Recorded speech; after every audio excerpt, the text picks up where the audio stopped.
Olá pessoal, bom dia, boa tarde, boa noite. Aqui é Marcelo Fenol, sou cervejeiro caseiro e hoje eu vou responder uma pergunta que me fazem bastante, né? Será que os sais cervejeiros são suficientes para acidificar a minha água de lavagem, né? Ou será que eu preciso efetivamente jogar um sal, um ácido lá para conseguir romper, né, o efeito tampão da minha água?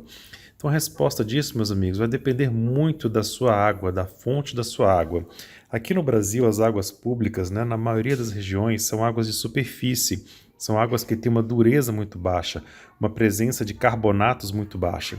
Então, como vocês podem ver aqui, ó, com apenas algumas partículas de cloreto de cálcio na minha água filtrada, eu estou conseguindo aqui um pH de 5,8, né? Um pH satisfatório para fazer água de lavagem. A mesma coisa com um pouco de sulfato de cálcio, olha. Colocando sulfato de cálcio também, ele também reage e também abaixa o pH. Olha lá, temos um pH de 6,14, né? Um pH suficiente para você fazer a sua água de lavagem. Agora, se você tiver uma água talvez mineral, de poço artesiano, ou seja, uma água que tenha muito carbonato, como essa água que tem aqui, ó, aí talvez você não consiga com que os seus sulfatos, os seus ácidos façam a acidificação dessa água, né? Vamos deixar aqui dar uma estabilizada aqui na leitura e vocês estão vendo que essa água aqui, ó, ela está passando ali, ó, de pH 7, né? Já está quase atingindo aí o pH 8. Vamos colocar agora essa água aqui dentro desse copo maior e vamos misturar com essas duas águas que têm presença de sais e ver se a gente vai conseguir baixar aqui o efeito, né, a dureza dessa água. Essa aqui é uma água com carbonatos, né? Então está com pH 8. Na hora que eu colocar aqui os minhas duas águas tratadas, que tem um pouco de sal, vamos ver para onde ela vai. Vocês estão vendo, ó, que pouco baixou esse pH, ó, de 8, né? Na verdade, baixou bastante, 0,3 é bastante. Então, talvez com a presença de um pouco mais aí de sais, nós vamos conseguir romper esse efeito tampão. Um pouquinho mais aqui de carbonato, só para a gente fazer um teste.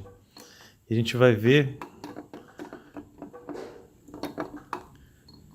se a reação deles é suficiente. Ó. Veja que eu coloquei bastante cloreto de cálcio, né? E o cloreto de cálcio ainda não baixou suficiente este pH.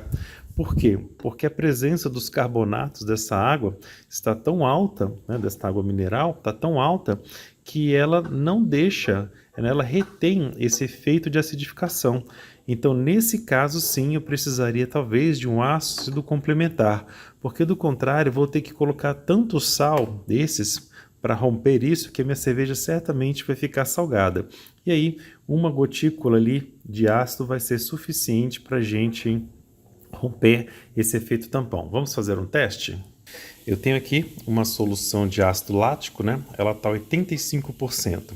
Então eu colocaria talvez ali uma gota dela para cada 10 litros de água de lavagem. Então vamos colocar aqui apenas uma gotícula mesmo, só para a gente ver o efeito do ácido.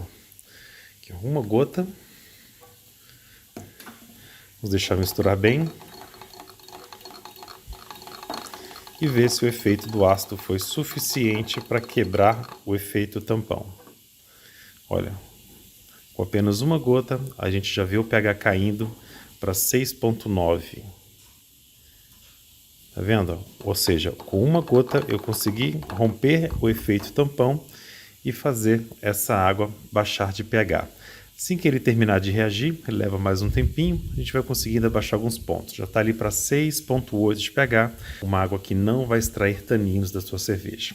Então entenderam, meus amigos? Então, resumindo, para uma água leve, a água do Brasil, né, a água pública do Brasil, os sais são suficientes? Provavelmente sim. Provavelmente eles já são suficientes para você acidificar a sua água, para que não extraia taninos. Quando eu vou precisar de um ácido, né? Você vai precisar de um ácido quando a sua fonte de água for muito carbonatada. Por exemplo, água mineral, águas de poços artesianos. E aí, nada melhor do que um instrumento para você medir e você entender e conseguir analisar a sua água e saber efetivamente aquilo que você precisa, ok? Sem um instrumento, tudo vai acabar sendo chute. Sem um instrumento, eu recomendaria que você não fizesse absolutamente nada. Melhor não fazer nada do que sair colocando um monte de sais na sua água na esperança de estar corrigindo alguma coisa que você não conhece. Ok? Muito obrigado, até o próximo. Fique com Deus.